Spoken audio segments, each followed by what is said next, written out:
Kembali lagi bersama channel kita semua. Jika Anda suka, jangan lupa komen, like dan subscribe, share juga bila Anda berkenan.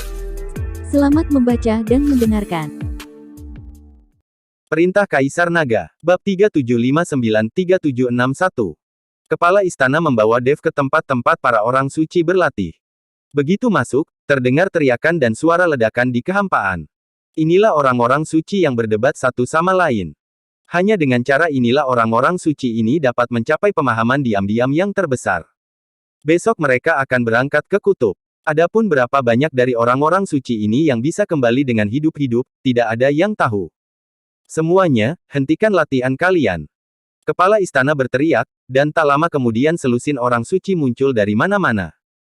Tuan istana, saya berlatih keras dengan saudara perempuan saya. Dalam perjalanan ke daerah kutub ini, kami tidak ingin mengagalkan misi kita dan pasti akan membantu istana Guanghan kami menemukan sumber daya. Lucy melangkah maju dan berkata kepada kepala istana Guanghan. Terima kasih atas kerja kerasmu. Kalian akan berangkat besok. Kalian telah berlatih keras hari ini, tapi tidak banyak gunanya. Sebaiknya kamu santai saja. Kalian bisa meninggalkan tempat ini hari ini dan pergi keluar untuk berjalan-jalan. Kata Tuan Istana. Mendengar hal ini, para orang suci sangat gembira, lagi pula mereka sudah berada di sini selama beberapa bulan dan tidak pernah keluar. Terima kasih, Tuan Istana. Kata orang-orang suci serempak. Tuan Chen datang ke sini hari ini untuk membawakan kalian hadiah. Setelah pemilik istana selesai berbicara, dia melirik ke arah Dev. Dan orang-orang suci itu semua memandang Dev, tetapi tidak ada banyak kebahagiaan di mata mereka, sebaliknya, kebencian mereka terhadap Dev menjadi semakin besar. Mereka mengira Dev memberi mereka hadiah untuk menyuap mereka agar mereka patuh sepanjang jalan. Dev mengabaikan tatapan orang-orang suci ini dan mengeluarkan cangkang kura-kura hitam yang halus. Cangkang kura-kura hitam memancarkan cahaya redup, dan pola formasi muncul dan menghilang. Cangkang kura-kura hitam. Lucy tiba-tiba terlihat kaget. Kalian pasti tahu kalau cangkang kura-kura hitam ini sangat keras dan bisa digunakan sebagai tameng. Apalagi jika cangkang kura-kura hitam memiliki ukiran pola formasi di atasnya, akan semakin kuat. Ya, saya membeli cangkang kura-kura hitam ini dari kota Nanjing. Saya mengukir pola formasi di atasnya dalam semalam. Kalian masing-masing harus membawanya. Di saat krisis, ini dapat digunakan untuk menyelamatkan nyawa. Cangkang kura-kura hitam ini dapat menahan pukulan dari biksu tingkat 8 atau lebih tanpa masalah. Setelah Dev selesai berbicara, dia melambaikan tangannya dengan santai, dan lebih dari selusin cangkang kura-kura hitam secara akurat jatuh ke tangan orang-orang suci ini. Ketika mereka mendengar bahwa pola formasi pada cangkang kura-kura hitam diukir oleh Dev sendiri, wajah para orang suci dipenuhi dengan ketidakpercayaan dan sedikit kebingungan. Kalian pasti tahu kalau seorang master formasi sangat jarang ada di dunia surga dan manusia, apalagi seorang master formasi yang bisa mengukir pola formasi pada cangkang kura-kura semacam ini. Tidak peduli bagaimana Anda melihat Dev, sepertinya dia bukanlah master formasi tingkat tinggi. Dev juga melihat keraguan para orang suci ini dan tersenyum ringan, apakah Anda mempertanyakan kerasnya cangkang kura-kura hitam itu? Para orang suci tidak mengatakan apa-apa, tetapi mereka benar-benar khawatir. Bagaimanapun, pola formasi diukir oleh Dev. Jika formasi tidak bagus, cangkang kura-kura hitam sendiri tidak akan mampu menahan pukulan dari biksu di atas tingkat ke-8 dari alam kesengsaraan transendensi. Dev melirik ke arah kepala istana Guanghan. Dia mengangguk, mengerti maksud Dev.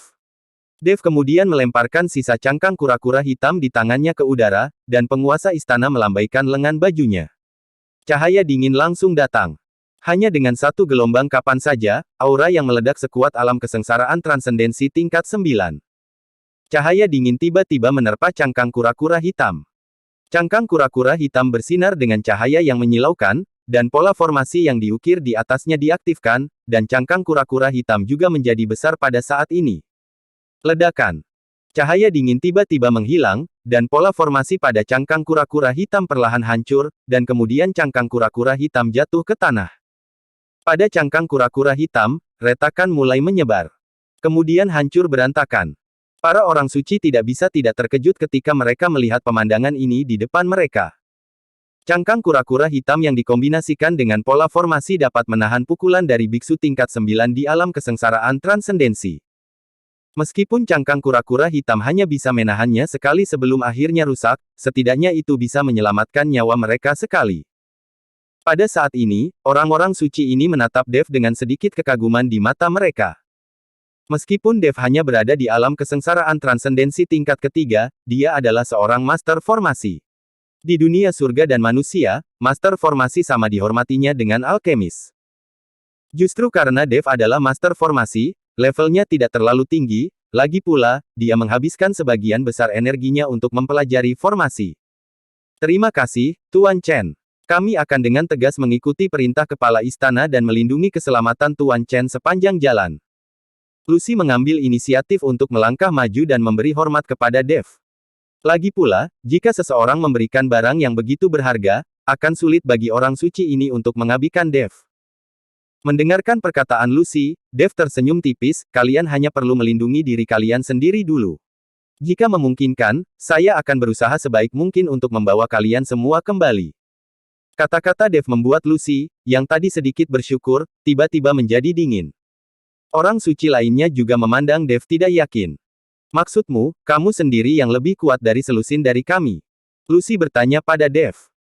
Dev tidak berbicara, tetapi kepala istana Guanghan berkata, ya, dengan kekuatan Tuan Chen, bahkan jika selusin dari kalian menyerang bersama, kalian tidak akan bisa menyakitinya sama sekali.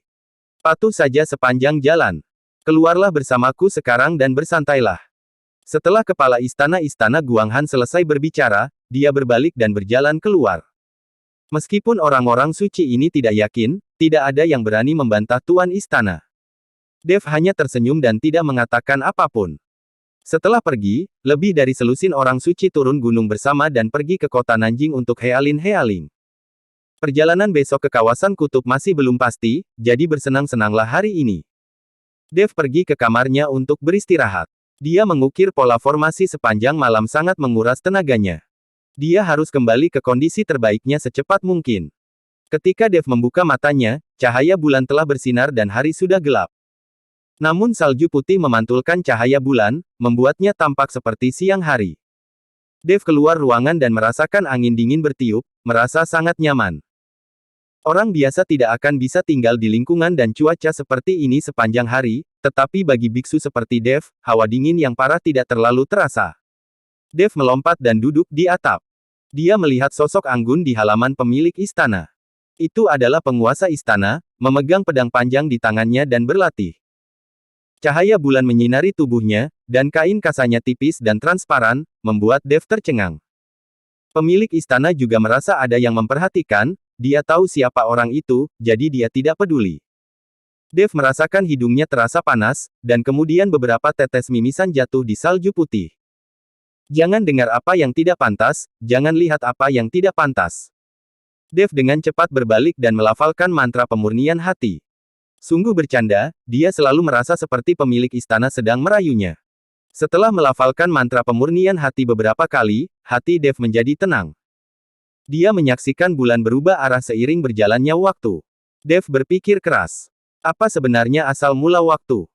Ketika dia berada di keluarga Ji, leluhur keluarga Ji mewariskan jari abadi kepada Dev, yang perlu dia pelajari untuk memahami asal mula waktu. Ada juga langkah pengendalian api, yang juga diperlukan pemahaman. Meskipun Dev sekarang memiliki pemahaman tentang waktu dan bahkan dapat menggunakan langkah pembengkokan api, jalannya masih panjang sebelum dia dapat sepenuhnya memadatkan asal mula waktu menjadi bintang-bintang. Dev menatap kosong ke arah cahaya bulan, dia benar-benar melamun. Pada saat ini, orang suci yang kembali dari kota Nanjing juga bergegas kembali ke istana Guanghan. Kak Lucy, aku sangat bersenang-senang hari ini. Sudah lama sekali aku tidak merasa sebahagia ini. Iya, aku juga makan banyak makanan enak. Kota Nanjing jauh lebih hidup dari sebelumnya. Semua orang suci berbicara dan tertawa. Sister Lucy, lihat siapa itu. Pada saat ini, seorang suci menemukan Dev sedang duduk di atap sedang bermeditasi, jadi dia buru-buru berkata. Ketika Lucy melihat Dev, dia tiba-tiba mengalihkan pandangannya dan berbisik kepada orang suci lainnya.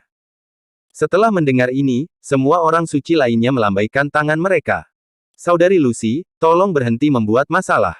Jika Tuan Istana mengetahui hal ini, kami pasti akan dihukum. Satu orang suci berkata dengan ketakutan. Apa yang kamu takutkan? Kita akan berangkat besok. Kita belum tahu apakah kita akan hidup atau mati. Kepala istana tidak akan menghukum kita. Kita hanya menguji orang ini, selama kita tidak menyakitinya. Penguasa istana mengatakan bahwa kita bukan tandingan orang ini, bahkan jika kami bergabung, saya ingin mencobanya. Lucy berkata dengan nada meremehkan. Baiklah, tapi semua orang harus berhati-hati, tapi jangan melakukan tindakan yang fatal. Orang-orang suci mengangguk. Selusin orang suci diam-diam mendekati Dev. Orang-orang ini menahan aura dan memusatkan perhatian mereka, tidak ingin membiarkan Dev menjauh dari mereka. Begitu mereka datang, keberadaan mereka disadari oleh Dev. Tapi Dev tidak menyangka orang-orang suci ini akan benar-benar menyerangnya. Segera, selusin sosok menuju ke arah Dev seperti kilat. Dev sedikit mengernyit, dan saat Lucy dan yang lainnya tiba di belakang Dev, sosok Dev tiba-tiba menghilang. Semua orang suci tercengang, sedikit sulit untuk percaya. Dev jelas berada tepat di depan mereka, tetapi ketika mereka mengambil tindakan, Dev tidak terlihat. Apakah kalian masih tidak yakin? Saat ini, suara Dev datang dari jauh. Baru saja, Dev menggunakan langkah pembengkokan api dan muncul tidak jauh dalam sekejap. Ya, kami tidak yakin. Saya tidak percaya Anda bisa mengalahkan orang suci seperti kami. Lucy memandang Dev dan berkata dengan dingin. Bukannya aku mengalahkanmu, tapi jika kalian bergabung, kalian tidak bisa menyakitiku sama sekali.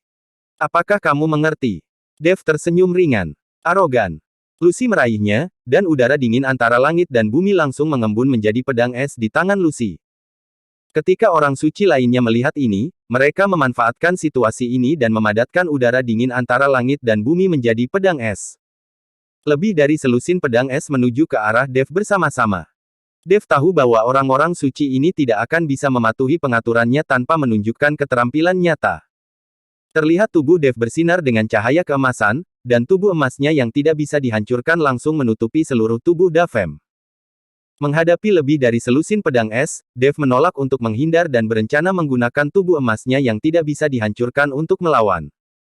Tubuh emas Dev yang tidak bisa dihancurkan, ditambah dengan tubuhnya yang kuat, dapat dengan mudah memblokir serangan dari selusin orang suci ini.